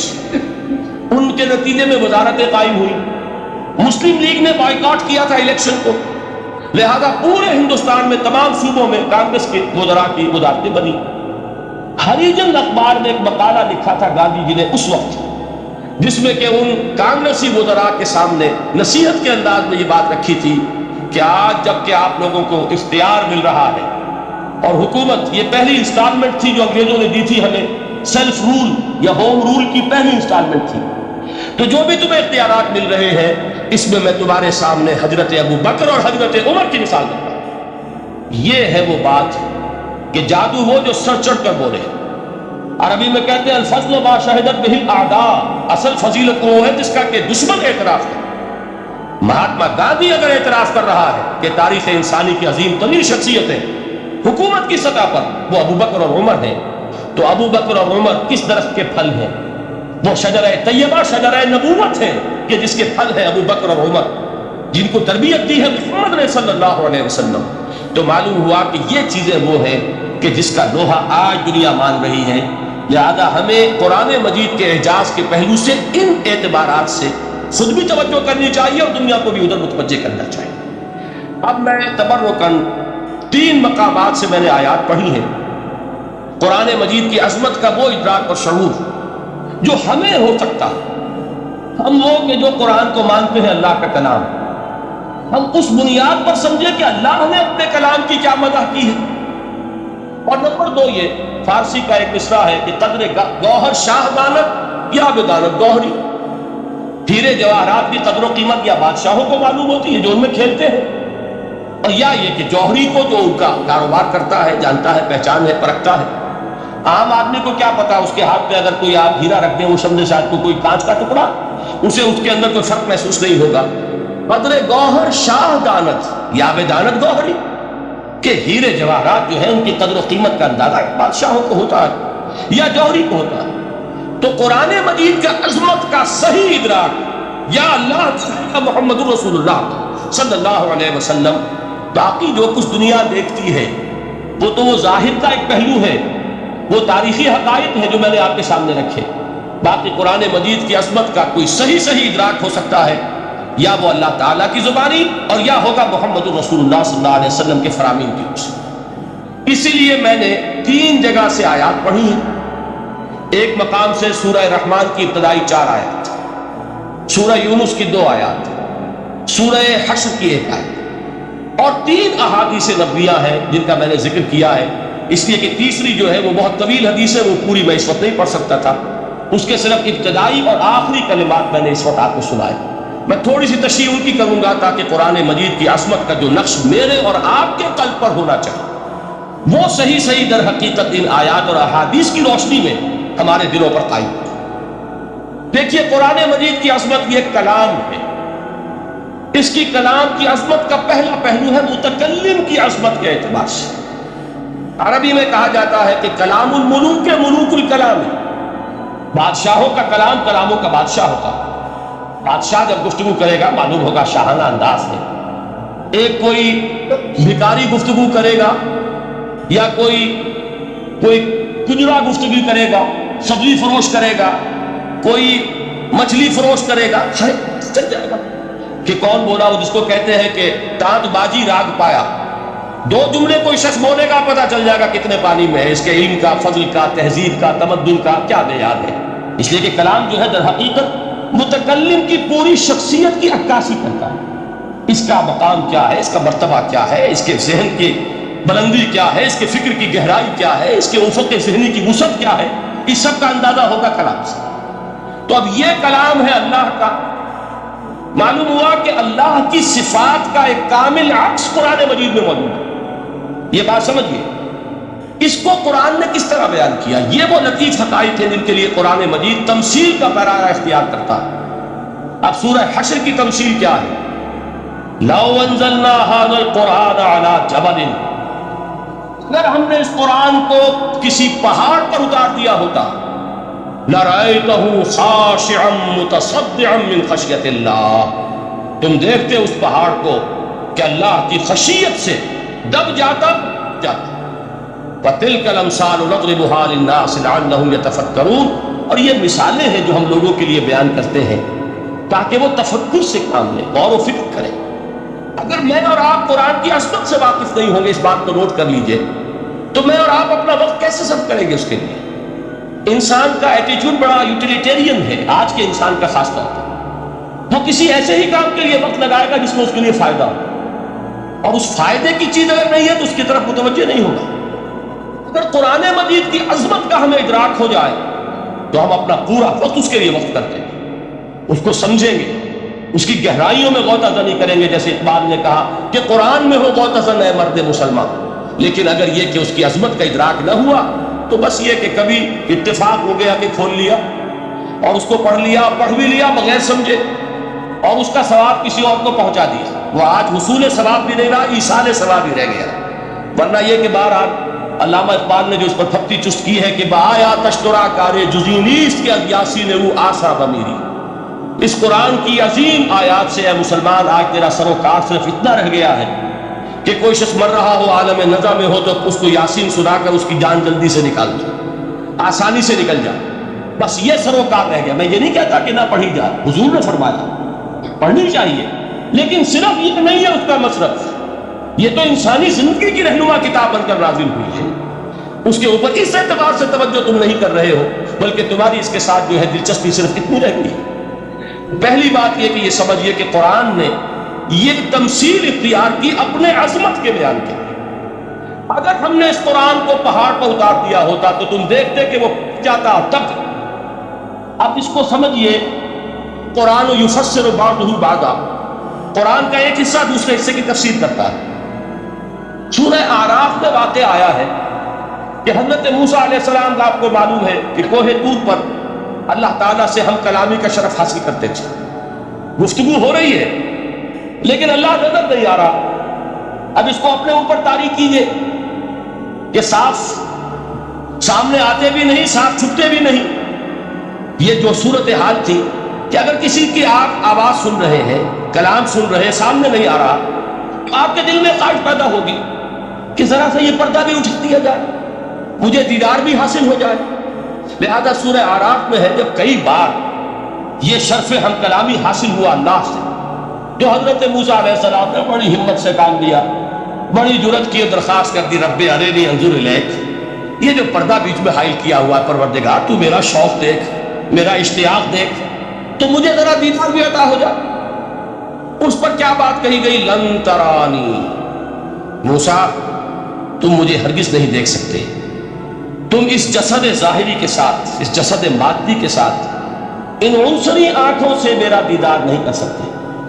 ولیکن انظر الی الجبل، دیکھو ہم تمہیں ایک مثال دیے دیتے، ذرا اس پہاڑ کی طرف دیکھو، ہم اپنی ایک تجلی اس پر ڈالیں گے۔ فَإِنِ اسْتَقَامَ مَكَانَهُ فَسَوْفَ تَرَانِي، اگر وہ پہاڑ ہماری تجلی کو جھیل جائے، تحمل کر لے، تو تم بھی سوچنا کہ شاید ہمیں دیکھ سکو۔ اس کے بعد ہوا کیا؟ فَلَمَّا تَجَلَّى رَبُّهُ لِلْجَبَلِ جَعَلَهُ دَكًّا وَخَرَّ مُوسَىٰ صَعِقًا، جب اللہ تعالیٰ نے پہاڑ پر اپنی ایک تجلی ڈالی تو وہ پہاڑ جو ہے اور موسیٰ، اب دیکھیے براہ راست تجلی موسیٰ پر نہیں ہے، یہ انڈائریکٹ مشاہدہ ہے تجلی ربانی کا کہ جو پہاڑ پر ہوئی ہے، اور پہاڑ کی جو کیفیت ہوئی ہے اس کے مشاہدے سے حضرت موسیٰ بے ہوش ہو کر گئے۔ بس فصعق موسیٰ سر موسیٰ صعقا، یہ ہے وہ مثال جو یہاں دی ہے قرآن کے لیے۔ لو انزلنا هذا القرآن على جبل لرأيته خاشعا متصدعا من خشیۃ اللہ۔ نتیجہ کیا نکلا؟ انفر کیجئے، استدلال، استنتاج، نتیجہ یہ نکلا کہ جو تاثیر تجلی ذات ربانی کی ہے وہی تاثیر کلام ربانی کی ہے، صرف یہ ہے کہ ہمیں اس کا شعور نہیں، ہمیں اس کا ادراک نہیں۔ یہ بالکل ذات کی تجلی کی جو تاثیر تھی وہی قرآن خود بیان کر رہا ہے کہ اس کلام ربانی۔ اس کو بھی علامہ اقبال نے خوب کہا ہے، فاش گویم آنچ در دل مزمرست، صاف کہہ دیتا ہوں جو کچھ میرے دل میں ہے، یہ کتابیں نہیں، اس چیزیں دیگر، اسے کتاب نہ سمجھ بیٹھنا قرآن کو، یہ کتاب نہیں ہے، کچھ اور ہے۔ کچھ اور کیا ہے؟ مثل حق پنہاؤ ہم پیداستو، زندہ پائندہ گویاستو، یہ تو جیسے اللہ تعالیٰ کی ذات ہے، مثل حق، ذات حق سبحانہ و تعالیٰ کی طرح یہ زندہ ہے، پائندہ ہے، مثل حق پائندہ گویاستو، یہ جو ہے زندہ ہے، یہ متکلم ہے، کلام نہیں ہے۔ کل صفات ربانیہ جو ہے ظاہر اور باطن، مثل حق پنہا، ظاہر و پنہا، اور حی و قیوم جیسے اللہ کی ذات ہے، وہی صفات اس کلام کی ہے۔ اور اس کے بعد وہ شعر آیا تھا جو میں پہلے سنا چکا ہوں، چون بجاں درست جاں دیگر شبت، جب یہ قرآن کسی انسان کے اندر سرایت کر جاتا ہے، اس کے دل پر نازل ہوتا ہے۔ دیکھیے یہ الفاظ آپ کو کہیں اور نہیں ملیں گے۔ میرے نزدیک جہاں علامہ اقبال اس دور میں قرآن کی عظمت کا سب سے بڑا ثبوت ہے، وہاں عظمت قرآنی کے سب سے زیادہ واقف اور اس کا سب سے زیادہ شعور رکھنے والے بھی علامہ اقبال۔ یہ الفاظ آپ کو کہیں نہیں مل سکیں گے کہ مثل حق پنہاؤ ہم پیداستو، زندہ و پائندہ گویاستو، چون بجاں درست جہاں دیگر شود، جہاں چو دیگر شد جہاں دیگر شود۔ جب یہ انسانوں کے اندر سرایت کر جاتا ہے، ان کے اندر ایک انقلاب آ جاتا ہے، اور یہ اندر کا انقلاب ہے جو ایک عالمی انقلاب کا پیش خیمہ بنتا ہے۔ آپ آرڈیننس کے ذریعے سے نمازیں پڑھوائیں گے تو پھر نماز وہی پڑھی جائے گی جو آفس ٹائم میں آئے گی، باقی اور کیوں پڑھیں گے؟ وہ تو آرڈیننس کے ذریعے سے پڑھائی جا رہی ہے، اس کا حشر تو وہ ہوگا جو ہمارے ہاں دیکھ چکا ہے۔ اور اس وقت بھی اس زمانے میں میں نے یہ سنا ایک جگہ کہ کلاس 4 امپلائیز جو ہیں وہ شروع میں جب آرڈیننس نافذ ہوا تھا ہمارے ہاں تو دفتروں میں بڑا اہتمام ہوا، آفیسرز نے خاص طور پر بڑے اہتمام سے ظہر کی نماز پڑھنی شروع کی.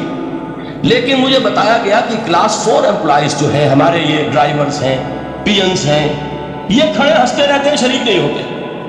میں نے ان سے کہا وہ اس لیے کہ انہیں معلوم ہے کہ آپ بھی تو یہی پڑھ رہے ہیں صرف نماز، باقی آپ کے ڈرائیور سے اور آپ کے خانسامہ سے یہ بات چھپی ہوئی نہیں ہے کہ اصل آپ نے بھی نہیں پڑھنی، یہ صرف زور ہے جو آپ پڑھ رہے ہیں. تو یہ اصل میں انقلاب جب تک نہ آئے، باہر ٹھوسا ہوا انقلاب، وہ تو جب پریشر ہٹ جائے گا تبدیلی ختم ہو جائے گی. چوں بجا در رفت جہاں دیگر شبت، اندر انقلاب آئے. جب اندر تبدیلی ہو جائے گی، اب انسان کا پورا وجود بدلے گا، پھر اس کے اندر سے تبدیلی جو ہے وہ ابھرے گی، اسے کسی خارجی دباؤ کی ضرورت نہیں ہوگی. جہاں جو دیگر شد جہاں دیگر شمل. اور جب انسانی شخصیتوں کے اندر یہ انقلاب اندر سے آتا ہے تو پھر وہ عالمی انقلاب بنتا ہے. جیسے کہ محمد رسول اللہ کا انقلاب. واقعہ یہ ہے کہ اگر جوش کانسپیریسی، عبداللہ ابن سبا کی سازش اگر کامیاب نہ ہو گئی ہوتی اور مسلمانوں کے اندر آپس کا اختلاف اور سرپھٹول نہ ہو جاتا، جو حضرت عثمان کی شہادت، پھر حضرت علی کی شہادت رضی اللہ تعالی عنہما، اور حضرت علی کی دوران خلافت کی آپس کے جو جنگیں ہوئی، جنگ جمل، جنگ صفین، جنگ نہروان، اگر یہ نہ ہوئی ہوتی تو جس سپیڈ کے ساتھ اور رفتار کے ساتھ انقلاب محمدی کی توسیع ہو رہی تھی علی صاحب الصلاۃ والسلام، کوئی طاقت دنیا میں نہیں تھی. اقبال نے اس کا بھی نقشہ کھینچا ہے کہ تھمتا نہ تھا کسی سے سیل رواں ہمارا. وہ سیل رواں تھا، کوئی روکنے والا نہیں تھا. انٹرنل سیبوٹاج وہ ہے کہ جس نے اس انقلاب کا راستہ روکا. تو واقعہ یہ ہے کہ وہ اندرونی انقلاب حضور نے برپا کیا قرآن کے ذریعے صحابہ میں. اندر سے جو انقلاب تھا اس نے عرب میں ایک انقلاب کی شکل اختیار کی. اور یہ انقلاب جو ہے اتنی اپنے اندر قوت رکھتا تھا، اتنی پوٹینشیلٹی تھی اس کی کہ وہ 20 برس کے اندر کہاں آکسس دریائے جیہو، کہاں اٹلانٹک. تصور تو تاریخ میں اس سے پہلے اتنی بڑی کوئی مملکت قائم ہوئی نہیں. کہاں یمن اور کہاں ایشیا کوچک، ایشیا مائنر، ٹرکی، یہاں سے وہاں، وہاں سے یہاں، اتنی عظیم مملکت حضرت عثمان رضی اللہ تعالیٰ عنہ کے خلافت میں ہو چکی تھی. یہ بات اگر یہ چلتا معاملہ آگے تو کوئی قوت اب نہیں رہی تھی. سلطنت روما ختم ہو چکی تھی، سلطنت کسرا ختم ہو چکی تھی، پھٹتے اڑ گئے تھے. کون سی طاقت رہ گئی تھی جو سرات کا راستہ روکتی؟ یہ وہ یہودی سازش ہے جس نے اندر سے سیبوٹاج کیا. بہرحال یہ ہے انقلاب محمدی کا طریقہ، اندر سے تبدیلی. اسی کو علامہ اقبال نے کہا ہے، تیرے ضمیر پہ جب تک نہ ہو نزول کتاب، گرہ کشا ہے نہ راضی نہ صاحب کشاف. یہ قرآن اب بھی تم ایسے محسوس کرو کہ جیسے تمہارے دل پر نازل ہو رہا. اور مجھے یاد آیا امام ابن قیم رحمۃ اللہ علیہ، ان کا ایک بڑا پیارا جملہ ہے. وہ کہتے ہیں قرآن کے بعض پڑھنے والے ایسے ہیں کہ جب وہ قرآن کو پڑھتے ہیں تو یوں محسوس کرتے ہیں کہ قرآن مصحف میں لکھا ہوا نہیں ہے، ان کے اپنے دل کے اوپر کندہ، دل کے اوپر سے پڑھ رہے ہیں. یعنی اتنی کامل مطابقت وہ محسوس کرتے ہیں، اپنی فطرت، ہیومن نیچر اور قرآن کے اندر اتنی مطابقت ہے. اس طرح وہ ٹیلی کرتے ہیں ایک دوسرے کے ساتھ کہ محسوس ہوتا ہے کہ وہ کتاب ان صفحات میں لکھی ہوئی نہیں ہے بلکہ لوح قلب پر لکھی ہوئی ہے کہ جہاں سے وہ انسان اسے پڑھ رہا ہے. تو پہلی بات تو قرآن مجید کی اس آیت کے حوالے سے اس پہلو سے ہمارے سامنے آئی کہ جو تاثیر ہے ذات ربانی کی تجلی کی، وہی تاثیر ہے اس قرآن مجید کی، بشرطے کہ ہمارے دل جو ہیں وہ کچھ اپنے اندر اس استعداد اور صلاحیت کو پیدا کریں. دوسرا مقام ہے سورہ یونس کا. اسی کلام کی عظمت کا دوسرا پہلو ہو سکتا ہے اس کی افادیت کے اعتبار سے. اس سے فائدہ کیا ہوگا نوع انسانی کے لیے؟ دیکھیے دو آیات، یہ عظیم خزانے ہیں عظمت قرآن کے. سورہ یونس میں یا ایھا الناس، اے لوگو، قد جاءتکم موعظۃ من ربکم وشفاء لما فی الصدور وہدی ورحمۃ للمؤمنین. 4 الفاظ نوٹ کر لیجیے. اے لوگو، آ گئی ہے تمہارے پاس وہ چیز تمہارے رب کی طرف سے جو موعظہ ہے. موعظہ کسے کہتے ہیں؟ نصیحت. اس بات کو ذرا سمجھ لیجیے ترتیب کیا. نصیحت اسے کہتے ہیں، جی رہا نہیں جا رہا، میں نے اس کی ترتیب بدلی ہوئی ہے. مجھے یاد دلایا ایک صاحب نے کہ سورہ رحمان کی ابتدائی آیات کا بیان تو رہ گیا، وہ رہا نہیں، میں نے پڑھا کسی اور ترتیب سے تھا، بیان کسی اور ترتیب سے کر رہا ہوں. پڑھنے میں 4، 2 اور 1 اور اب جو میں بیان کر رہا ہوں، پہلے ایک آیت سورہ حشر کی جو بیان کی، اب 2 آیات ہیں سورہ یونس کی۔ لوگوں تمہارے پاس آ گئی ہے تمہارے رب کی طرف سے موعظت، اور تمہارے سینوں کے اندر جو روگ ہیں ان کے لیے علاج۔ توجہ کیجئے گا، ہم نے قرآن کو کیا سمجھا ہے؟ صرف ایک مقدس کتاب، ایک حصول ثواب یا ایصال ثواب کا آلہ۔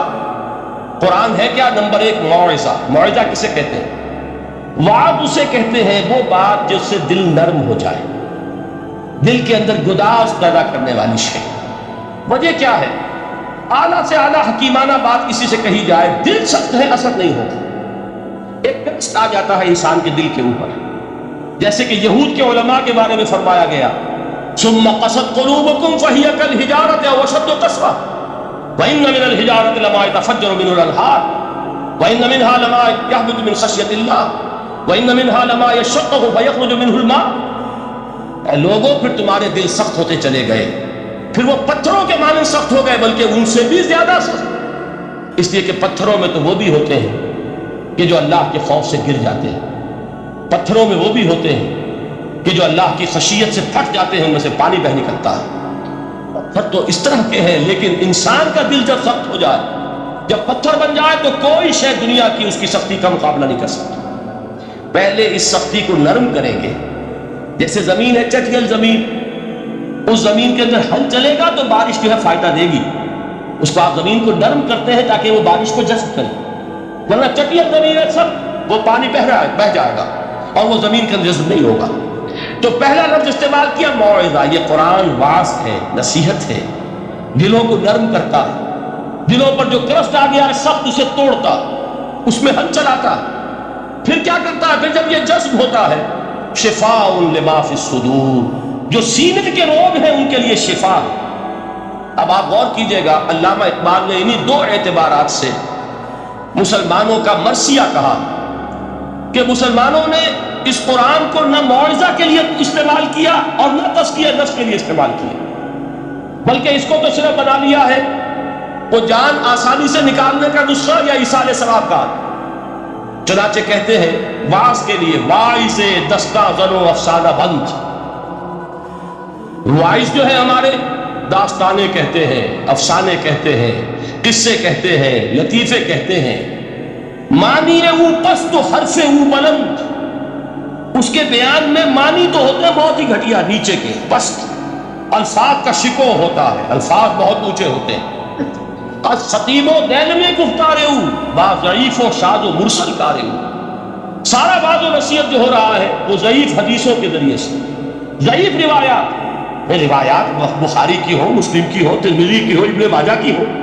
کہاں خطیب بغدادی اور دیلمی، وہ کتابیں کہ جن کی کوئی سند نہیں ہے، وہاں کی روایات کے ذریعے سے لوگوں کو تذکیر کرنے کی کوشش کر رہے ہیں۔ با ضعیف و شاذ و مرسل قارئ، ضعیف روایات، شاذ روایات، مرسل روایات، جن کا سلسلہ روایت محمد رسول اللہ تک متصل نہیں ہے، اس کے ذریعے سے کر رہے ہیں۔ حالانکہ موعظہ، سب سے بڑا موعظہ یہ قرآن تھا۔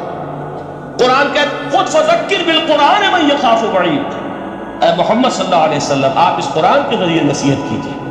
یہ قرآن ہے جو دلوں کی سختی کو ختم کرے گا، گداز پیدا کرے گا۔ دوسری طرف علامہ اقبال کیا کہتے ہیں کہ جہاں تک ہمارے ہاں جو بھی تصوف کے معروف حلقے ہیں، صوفیاء حق کی بات نہیں کہہ رہا، وہاں قوالی ہو رہی ہوگی تو حال آ جائے گا۔ صوفی پشمینہ پوشے حال مست، از شراب نغمہ قوال مست۔ قوال سے جو کچھ مل رہا ہے، حال آ رہا ہے، مستی آ رہی ہے، کیف اور سرور حاصل ہو گیا ہے۔ صوفی پشمینہ پوشے حال مست، از شراب نغمہ قوال مست۔ لیکن یہ کہ اس کی محفل میں دردمی سعادت بقرآن محفلش، اس کی محفل میں قرآن کا کہیں گزر نہیں ہے۔ جبکہ محمد رسول اللہ صلی اللہ علیہ وسلم کی بھی ایک محفل ہوتی تھی، محفل سماع۔ وہ محفل سماع کیا تھی؟ حضور صحابہ سے فرمائش کر کے قرآن سنتے تھے۔ حضرت عبداللہ ابن مسعود رضی اللہ تعالیٰ عنہ کی روایت موجود ہے کہ مجھے ایک مرتبہ حکم دیا حضور نے کہ قرآن سناؤ۔ میں نے عرض کیا حضور آپ کو سناؤں؟ آپ پر تو نازل ہوا۔ تو حضور نے فرمایا نہیں، مجھے کسی اور سے سن کر کچھ اور لطف حاصل ہوتا۔ اب امتثال امر میں حضرت عبداللہ ابن مسعود رضی اللہ تعالیٰ عنہ نے سورہ نساء پڑھنی شروع کی.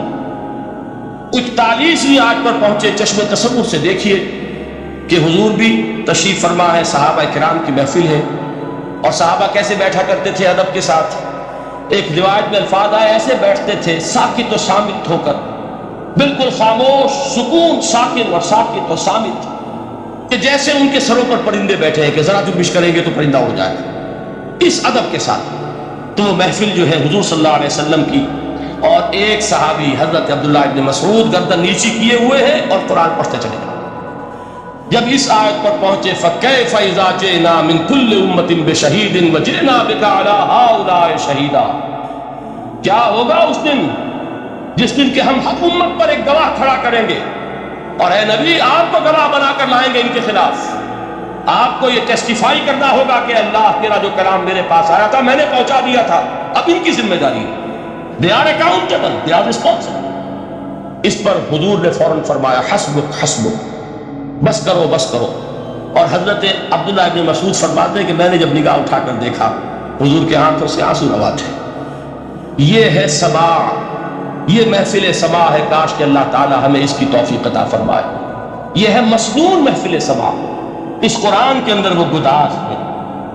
آیا کہ نہیں ساتھ میں پارے کہ بالکل آغاز میں وَإِذَا سَمِعُوا مَا أُنزِلَ إِلَى الرَّسُولِ تَرَىٰ أَعْيُنَهُمْ تَفِيضُ مِنَ الدَّمْعِ مِمَّا عَرَفُوا مِنَ الْحَقِّ يَقُولُونَ رَبَّنَا آمَنَّا فَاكْتُبْنَا مَعَ الشَّاهِدِينَ. تو یہ ہے دوسری چیز کہ در حقیقت تزکیہ نفس کا ذریعہ یہ قرآن ہے. سینوں میں جو روگ ہے, حب دنیا, حب مال, حب شہرت, حب اقتدار, جس کو کہ ایڈلر کہتا ہے دی ارج ٹو ڈومینیٹ, میرا غلبہ ہو, میرا تسلط ہو, میں نمایاں ہو جاؤں, میری حکومت بن جائے, اختیار میرے ہاتھ میں آ جائے, دی ارج ٹو ڈومینیٹ.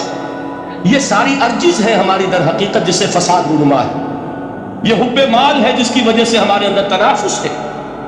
الہاکم التکاثر حتی زرتم المقابر, یہ کثرت اور بہتات کی طرف تمہیں غافل کیے رکھتی ہے یہاں تک کہ قبروں تک جا پہنچتے. آنکھ انسان کی کھل نہیں پاتی. جس کے پاس 10 نسلوں کے لیے کھانے کو موجود ہے اس کی بھی حرص جو ہے اور مزید کا لالچ جو ہے وہ ختم نہیں ہوتی. یہ چیزیں ہیں اصل روگ. ان دلوں کے روگوں کا اور سینوں کے اندر کے امراض کا علاج قرآن. یا ایھا الناس قد جاءتکم موعظۃ من ربکم وشفاء لما فی الصدور. اب جب یہ دو چیزیں ہو جائیں گی, تیسرا لفظ ہے ہدن. ہدایت بیکار ہے جب تک دل میں گداز نہ ہو. ہدایت بیکار ہے جب تک کہ نیت درست نہ ہو. کوئی شخص بڑا عالم ہے لیکن اپنے علم کو اس نے ذریعہ بنایا ہے دنیا کمانے کا, تو در حقیقت یہ قرآن اس کے حق میں ہدایت نہیں ہے, اس کے حق میں عذاب خدا بندی کا ذریعہ بن رہا. حضور نے خود فرمایا القرآن حجت لک او علیک, یہ قرآن یا تمہارے حق میں حجت ہے یا تمہارے خلاف حجت بنے گا قرآن کے قیامت کے دن. اس لیے کہ ایک شخص اس کو دنیا کمانے کا ذریعہ بنا رہا ہے, ایک شخص اس کو شہرت کے حصول کا ذریعہ بنا رہا ہے, ایک شخص علم کو ذریعہ بنا رہا ہے دنیا میں نمایاں ہونے کا, اپنی تعریف کا. حضور نے فرمایا کہ قیامت کے دن سب سے پہلے 3 افراد کا معاملہ پیش ہوگا عدالت خدا بندی میں. ایک وہ جو بڑا عالم سمجھا جاتا تھا, اس سے بڑا علم پھیلا. دوسرا وہ جو بہت صاحب ثروت تھا, اس نے بہت خیرات کے کاموں میں پیسہ لگایا. تیسرا وہ جو دنیا میں شہید سمجھا جاتا تھا کہ اللہ کی راہ میں جنگ کرتے ہوئے جان دیا. اللہ ان تینوں سے جو اس کو نعمتیں دی تھی ان کا ذکر کر کے پوچھے گا کہ میں نے تمہیں یہ دیا, تمہیں یہ دیا, تمہیں یہ دیا, تم کیا کرتے تھے؟ وہ شہید کہے گا کہ اللہ میں نے تیری راہ میں جنگ کی اور اپنی جان دے دی تاکہ تو راضی ہو جا. اللہ فرمائے گا کذبت, تو نے جھوٹ بولا. ان قاتلت لئن یقال جریء, تو نے تو یہ جنگ اس لیے کی تھی کہ کہا جائے کہ بڑا جری ہے, بڑا بہادر ہے. یہ لوگوں سے بہادری کے تمغے لینا تمہارا مقصود تھا. وقد قیل, وہ کہا جا چکا ہے, اب یہاں تمہارے لیے کچھ نہیں. اور فرشتوں کو حکم ہوگا وہ کون اس کو گھسیٹتے ہوئے جہنم میں جھونک. دنیا میں شہید سمجھا جا رہا ہے, آخرت میں جہنم ہے. یہی حال اس عالم کا ہوگا, یہی حال اس دولت مند کا ہوگا. تم نے یہ علم پھیلایا تھا کہ تمہارے علم کا چرچا ہوگا, تمہاری شہرت ہوگا, لوگ تمہاری دستبوسی کرنے لگے, لوگ تم سے جھک کر ملے. وہ دنیا میں ہو گیا, تمہارا مطلوب مل چکا, تمہارا مقصود حاصل ہو چکا, اب یہاں کچھ نہیں. تو جان لیجئے کہ جب تک دلوں کے روگ درست نہ ہو, علم بیکار ہے, ہدایت قطعاً مفید ہے. پہلے دلوں کا کرس اترے, اس کی سختی دور ہو، یہ ہے موعظہ۔ دلوں کے اندر سے حب جاہ، حب دنیا، حب مال نکلے، یہ ہے تزکیہ۔ شفاء لما فی الصدور، اب ہدایت خدا بندی، اب راستہ آپ دیکھیں گے اور اس راستے پر چلیں گے۔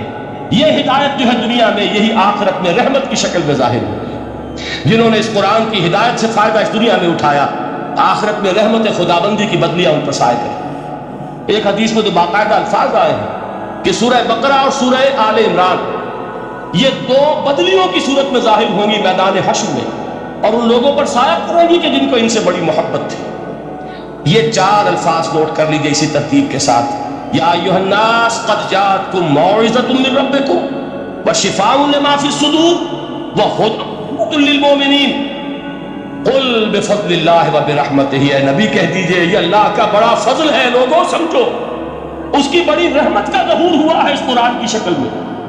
اس کی رحمت کا مظہر اکرم قرآن ہے، اس کے فضل کا سب سے بڑا ثبوت قرآن ہے۔ فبذالک فلیفرحوا، اس پر انہیں خوشیاں منانی چاہیے۔ اترانا ہے تو اس پر اترائیں کہ اتنی بڑی دولت ہمارے پاس ہے، اتنا بڑا احسان ہے جو اللہ نے ہم پر کیا ہے۔ فبذالک فلیفرحوا هو خیر مما یجمعون، جو چیزیں یہ جمع کرنے کی فکر کر رہے ہیں ان سے کہیں زیادہ قیمتی یہ قرآن ہے۔ کاش کہ یہ دو آیات تھی ہمارے قلب کے اوپر، یہ کندہ ہو جائے۔ پہلی بات میں نے عرض کی تھی، اس کا شعور ہر ایک کے لیے ممکن نہیں، اس کا باطن بیدار ہو چکا ہو۔ لو انزلنا هذا القرآن على جبل لرأيته خاشعا متصدعا من خشیۃ اللہ، جن کی ارواح بیدار ہو چکی ہوں وہ قرآن کی اس تاثیر کو محسوس کریں گے۔ لیکن یہ دوسری چیز ہے کہ جو ہمارے لیے پریگمیٹک پہلو سے، عملی اعتبار سے، افادے کے اعتبار سے یہ چار الفاظ اور رحمت اور فضل خدا بندی کا سب سے بڑا مظہر اور خوشیاں کہ اللہ کی یہ نعمت تمہارے پاس موجود ہے۔ اب وہ تیسرا مقام ہے سورہ رحمان کا، بڑی چھوٹی چھوٹی آیات۔ آپ نے سنا ہوگا حضور نے سورہ رحمان کے بارے میں فرمایا ہے، سورۃ الرحمن عروس القرآن، یہ سورہ رحمان جو ہے یہ قرآن کی دلہن ہے۔ جیسے دلہن کو آپ خوشنما لباس پہناتے ہیں، آراستہ پیراستہ اس کو گہنے اور اس کو زیورت پہناتے ہیں، تو جس طریقے سے سجاتے ہیں آپ دلہن کو، اللہ تعالیٰ نے ایک سورت قرآن مجید میں ایسی رکھی ہے سورہ رحمان کہ اسے خوب سجایا۔ اس میں الفاظ کا در و بست، اس کا اپنا ایک ڈیوائن میوزک ہے۔ وہ تو اللہ تعالیٰ قراء جو ہے خاص طور پر مصر کے قراء، اللہ تعالیٰ ان پر رحمت نازل فرمائے، ان کی خطاؤں سے درگزر کرے۔ جس طرح قرآن کے انٹرنسک میوزک کو انہوں نے واضح کیا، واقعہ یہ ہے کہ اگر یہ لوگ نہ ہوتے، شیخ عبد الباسط محمد عبد الصمد، شیخ محمود خلیل حسنی، یہ لوگ کہ جنہوں نے قرآن کے اس غنا، میوزک، یہ لفظ جو ہے آپ حیران نہ ہو کہ میں یہ کوئی شاید توہین کر رہا ہوں قرآن کی، حضور نے یہ لفظ استعمال کیا، تغنو، اس قرآن کو اچھی سے اچھی خوش الحمدی کے ساتھ پڑھو۔ من لم یتغن بالقرآن فلیس منا، جو قرآن کو بہتر سے بہتر انداز میں، اچھی سے اچھی آواز میں، خوش الحانی کے ساتھ پڑھنے کی کوشش نہیں کرتا، وہ ہم میں سے نہیں ہے۔ بلکہ ایک مرتبہ حضور رات کے وقت آپ گشت پر تھے اپنے ساتھیوں کے حالات معلوم کرنے کے لیے۔ حضرت ابو موسیٰ اشعری رضی اللہ تعالیٰ عنہ ایک صحابی ہیں، ان کے گھر کے پاس سے گزر ہوا، وہ رات کو تہجد پڑھ رہے تھے، کھڑے ہوئے کیف کے عالم میں قرآن تلاوت کر رہے ہیں۔ حضور کو بہت پسند آئی ان کی قرآت، کافی دیر تک وہاں کھڑے سنتے رہے۔ اب انہیں کیا پتا کون سن رہا ہے، بالکل اسی طرح سمجھ لیجئے ایک بات یاد آئی ہے، حضور فرماتے ہیں کہ جس طرح کان لگا کر اللہ قرآن تو سن، کسی چیز کو نہیں سنتا، ہمیں نظر نہیں آتا نا، ہمیں معلوم نہیں، ہم قرآن پڑھ رہے ہیں تو سننے والا کون ہے؟ سب سے زیادہ کان لگا کر خود اللہ۔ یہاں اس لیے مجھے یاد آیا کہ ابو موسیٰ اشعری کو کیا پتا تھا کہ کون سن رہا، اپنی کیفیت میں نماز میں تہجد میں قرآن کی تلاوت کر رہے تھے، اور ظاہر بات ہے ان کے گھر ایکڑوں میں بنے ہوئے نہیں تھے، ایک ایک کمرہ، ایک ایک کوئی حجرہ، ایسے ہی تو گھر تھے نا صحابہ کے، لہذا حضور پاس سے گزرے، آواز آئی، کافی دیر سنتے رہے۔ اس کے بعد آپ تشریف لے گئے، صبح فجر میں ملاقات ہوئی تو حضور نے تحسین کے انداز میں فرمایا، یا ابا موسیٰ انک قد اوتیت مزمارا من مزامیر آل داؤد، اے ابو موسیٰ تمہیں تو آل داؤد کے سازوں میں سے ایک ساز اللہ نے عطا فرما دیا۔ جس طرح حضرت داؤد، لہن داؤدی مشہور ہے کہ جب وہ پچھلے پہر رات کو حمد کے ترانے الاپتے تھے قرآن میں ہے کہ پرندے شامل ہو جاتے تھے ساتھ، اور پہاڑ وجد میں آتے تھے، پہاڑ بھی ان کے ساتھ شریک ہوتے تھے۔ تو جس طرح کا اللہ نے ان کو لہر عطا فرمایا تھا، حضور نے تحسین کے انداز میں فرمایا ہے ابو موسیٰ شریف، اللہ نے تمہیں بھی آل داؤد کے سازوں میں سے ایک ساز عطا فرمایا۔ بہرحال قرآن مجید کا جو یہ میوزک ہے، قرآن کے الفاظ کا جو حسن ہے، جہاں تک حسن معنوی ہے وہ تو ہر لفظ میں ہے، لیکن یہ حسن ظاہری، حسن صوتی، حسن لفظی، یہ اپنے کلائمیکس پر آپ کو نظر آئے گا سورہ رحمان۔ لیکن قرآن میں یہ سورت اس اعتبار سے بھی ممتاز ہے، اس کی 4 آیات پر ذرا توجہ کریں گے، عجیب حقائق سامنے آئے گے۔ جہاں یہ قرآن مجید کے حسن صوت اور حسن لفظی کی معراج ہے، وہیں اس کی پہلی 4 آیات میں 4 چوٹی کی چیزوں کا ذکر ہے، سب سے اونچی چیزیں۔ پہلی آیت کیا ہے؟ الرحمن، ایک آیت ہو گئی۔ رحمان کیا ہے؟ اللہ کا نام ہے۔ کبھی آپ نے غور کیا اللہ کے ناموں میں سب سے پیارا نام کون سا ہوگا؟ رحمان۔ کیوں؟ اس کا مادہ کیا ہے؟ میں سب سے بڑھ کر جس چیز کی ضرورت ہے وہ کیا ہے؟ رحمت خداوندی۔ نام اچھی طرح سن لیجئے اس حضور کی قول کو۔ حضور فرماتے کوئی شخص جنت میں مجرد اپنے عمل کی بنیاد پر داخل نہیں ہو سکے گا جب تک کہ رحمت خداوندی دستگیری نہ کرے۔ کسی صحابی نے بڑی ہمت اور جرأت کا ثبوت دیا کہ پوچھ لیا کیا حضور آپ بھی؟ جب آپ نے فرمایا کوئی شخص داخل نہیں ہو سکتا جنت میں محض اپنے عمل کی بنیاد پر جب تک کہ رحمت خداوندی جو ہے وہ دستگیری نہ فرمائے۔ پوچھا گیا کیا آپ بھی؟ آپ نے فرمایا ہاں میں بھی۔ آپ اندازہ کیجئے کہ اگر محمد الرسول اللہ بھی رحمت خداوندی کے ضرورت مند ہوں تو تاب دیگرہ چہ رسد، ہماری تو سب سے بڑی ضرورت رحمت خداوندی۔ اب یہ رحمت جو ہے قرآن مجید میں اللہ تعالیٰ کی یہ شان 2 الفاظ کے ذریعے سے آتی ہے، رحیم اور رحمان۔ اور کوئی مادہ نہیں ہے جس سے 2 نام بنتے ہوں اللہ، لیکن یہ مادہ ہے واحد رحمت کا کہ جس سے رحمان بھی ہے رحیم بھی ہے۔ رحیم صفت مشبہ ہے، رحمت دائم ہو جائے گی، مستقل ہوگی تو رحیم کہیں گے۔ اور رحمان، اس میں رحمت کی ہے وہ شان ہے کہ جیسے ٹھاٹھے مارتا ہوا سمندر، ہیجان کی کیفیت، طوفانی کیفیت، رحمت خداوندی کا طوفانی جوش، وہ ہے رحمان۔ آپ تو رہتے اس علاقے میں ہیں، آپ کو معلوم ہے عرب اگر بھوکا مرا جا رہا ہو تو کیا کہے گا؟ انا جوعان۔ پیاسا مرا جا رہا ہو انا عطشان۔ بہت غضبناک ہوگا غضبان، غضبان آصفہ قرآن میں آیا، بہت غضبناک۔ رحمان جس کی رحمت جو ہے جوش میں ہے، ٹھاٹھے مارتے ہوئے سمندر کے معنی۔ تو یہ اللہ تعالیٰ کے ناموں میں سب سے پیارا نام۔ اب آگے چلیے، الرحمن علم القرآن، رحمان نے قرآن سکھایا۔ رحمت خداوندی کا سب سے بڑا مظہر، رحمان کی رحمانیت کا سب سے بڑا مظہر قرآن۔ ان میں جو منطقی ربط ہے اس کو سمجھتے جائیے۔ اچھا آپ یہ سوچئے جو علم بھی انسان کو حاصل ہوا وہ کس نے دیا؟ اللہ نے۔ سائنس کا علم کس نے دیا؟ اللہ نے۔ علم آدم الاسماء کلھا، وہ علم الاسماء جو حضرت آدم کو دے دیا گیا تھا ازل میں، یہ اسی کا ظہور ہے، یہ اسی کی ایکسفولیشن ہے جو ہو رہی ہے وہ ہوتی رہے گی ابھی۔ اور دوسرے علم ہے وہ کس کے دیے؟ اللہ کے دیے۔ لا یحیطون بشیء من علمہ الا بما شاء، مخلوق میں سے کوئی اللہ کے علم میں سے کسی شے کا احاطہ نہیں کر سکتا مگر وہ جتنا اللہ دینا چاہے۔ لیکن یہ کہ تمام علوم میں چوٹی کا علم قرآن، نوٹ کرتے جائیے، چوٹی کی چیزیں جمع کی۔ اللہ کے ناموں میں چوٹی کا نام رحمان، اللہ نے جو کچھ انسان کو سکھایا اس میں چوٹی کا علم قرآن۔ خلق الانسان، انسان کو پیدا فرمایا۔ سوال یہ کہ حیوانات کو کس نے پیدا فرمایا؟ آسمان کس نے پیدا کیا؟ زمین کس نے پیدا کی؟ فرشتے کس نے پیدا کیے؟ کیا مطلب خلق الانسان؟ اس کی تمام مخلوقات میں اس کا کلائمیکس، اس کی تخلیق کی معراج، اس کے تخلیق کا نقطہ عروج انسان یہ ہے کہ جو مسجود ملائک بنا۔ وَلَقَدْ كَرَّمْنَا بَنِي آدَمَ وَحَمَلْنَاهُمْ فِي الْبَرِّ وَالْبَحْرِ وَرَزَقْنَاهُمْ مِنَ الطَّيِّبَاتِ وَفَضَّلْنَاهُمْ عَلَىٰ كَثِيرٍ مِّمَّنْ خَلَقْنَا تَفْضِيلًا۔ تو تخلیق میں سب سے اونچی تخلیق انسان کی، علموں میں سب سے اونچا علم قرآن کا۔ اللہ کے ناموں میں سب سے اونچا نام رحمان. اب آئیے چوتھی چیز، علمہ البیان، انسان کو بیان کی صلاحیت عطا فرمائی. کیا اور کوئی صلاحیت عطا نہیں کی؟ بینائی کس نے دی؟ اللہ. اسی طریقے سے سماعت کس نے عطا فرمائی؟ اللہ.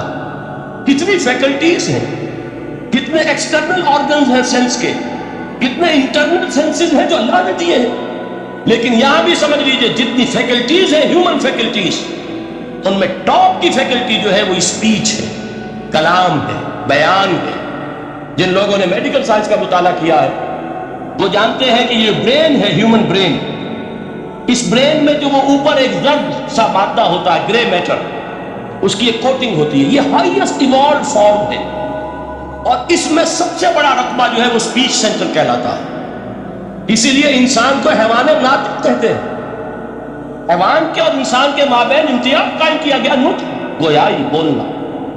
اب یہ کیا چیز ہوئی؟ انسان کی صلاحیتوں میں سے سب سے اونچی صلاحیت. 4 آیتیں ہو گئی نا. اللہ کے ناموں میں سب سے چوٹی کا نام رحمان. اس نے جو علوم پیدا کیے ان میں چوٹی کا علم قرآن. اس نے جو مخلوقات پیدا فرمائی ان میں چوٹی کی مخلوق انسان. انسان کو جو صلاحیت اور استعدادات عطا فرمائی ان میں چوٹی کی استعداد بیان. جمع کیجئے نتیجہ کیا نکلے گا؟ وہ نتیجہ ایک حدیث نبوی کی شکل میں سامنے آتا ہے. پہلی حدیث میں نے یہی پڑھی تھی. اس کے راوی کون ہے؟ عثمان ابن عفان. میں حیران ہوتا ہوں وہ قافیہ یہاں بھی موجود ہے. رحمان قرآن، بیان انسان، عثمان عفان. باپ کا نام بھی اسی وزن پر ہے، عثمان ابن عفان. عن عثمان ابن عفان رضی اللہ تعالی عنہ قال قال رسول اللہ صلی اللہ علیہ وسلم. حضرت عثمان شہید مسموم ذو النورین رضی اللہ تعالی عنہ فرماتے ہیں کہ اللہ کے رسول صلی اللہ علیہ وسلم نے فرمایا خیرکم من تعلم القرآن وعلمہ. تم میں سے بہترین وہ ہے جو قرآن سیکھے اور سکھائے. قوت بیان جو تمہاری ٹاپ فیکلٹی ہے، اس کا استعمال کسی گھٹیا کام کے لیے نہیں ہونا چاہیے. دیکھیے اردو میں محاورہ ہے کہ توپ سے مکھی نہیں ماری جاتی. توپ بنائی گئی ہے کسی بڑی شے کے لیے، مکھی مارنے کے لیے توپ استعمال نہیں ہوتی. یہ قوت بیان جو ہے، جو ٹاپ موسٹ فیکلٹی ہے ہیومن جو فیکلٹیز ہیں ان میں سے، اس کا استعمال بھی ٹاپ موسٹ ہونا چاہیے. قرآن کو بیان کرو. وہ جیسے کہ علامہ اقبال نے کہا ہے، بلکہ غالباً ان کے قبر پر آس پاس جو اشعار لکھے ہوئے ان میں سے ایک یہ بھی ہے: اگر یک قطرہ خونداری، اگر مشتے پرے داری، بیابامن تو آموزم طریق شاہ بازی را.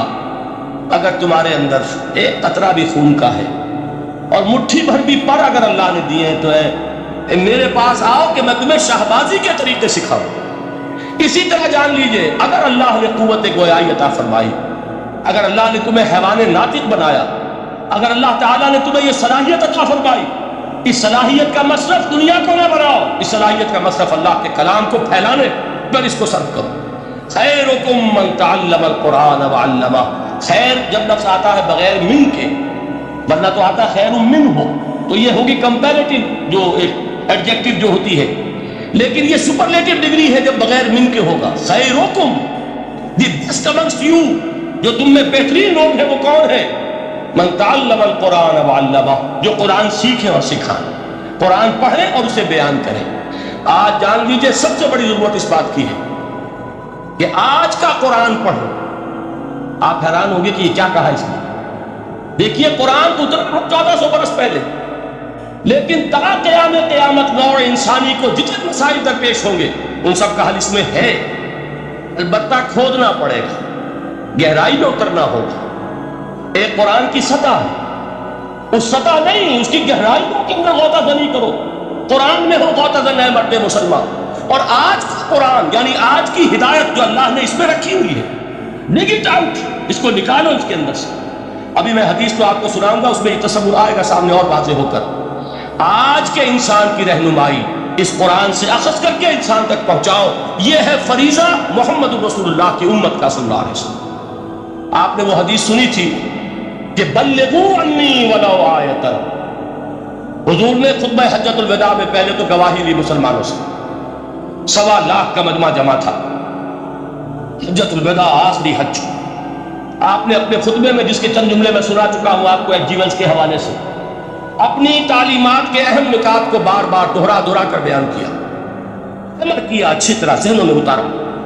اس کے بعد ایک سوال کیا، الا هل بلغت، لوگوں میں نے پہنچا دیا کہ نہیں؟ اور پورے مجمع نے کہا انا نشهد انک قد بلغت، بلکہ ایک روایت میں الفاظ بڑے پیارے آئے، انا نشهد انک قد بلغت الرسالۃ وادیت الامانۃ ونصحت الامۃ وکشفت الغمۃ۔ ہاں حضور ہم گواہ ہیں، آپ نے امانت ادا کرنے کا حق ادا کر دیا، رسالت کے فرائض کا حق ادا کر دیا، امت کی خیر خواہی کا حق ادا کر دیا، اور آپ نے گمراہی کے پردوں کو چاک، اندھیروں کو چاک کر دیا۔ 3 مرتبہ حضور نے سوال کیا، 3 مرتبہ جواب دیا۔ پھر آپ نے نگاہ آسمان کی طرف اٹھائی، انگشت شہادت سے 3 مرتبہ اشارہ کیا، اللہم اشہد، اللہم اشہد، اللہم اشہد، اے اللہ تو بھی گواہ ہے، یہ مانتا ہے کہ میں نے یہ قرآن ان تک پہنچا دیا۔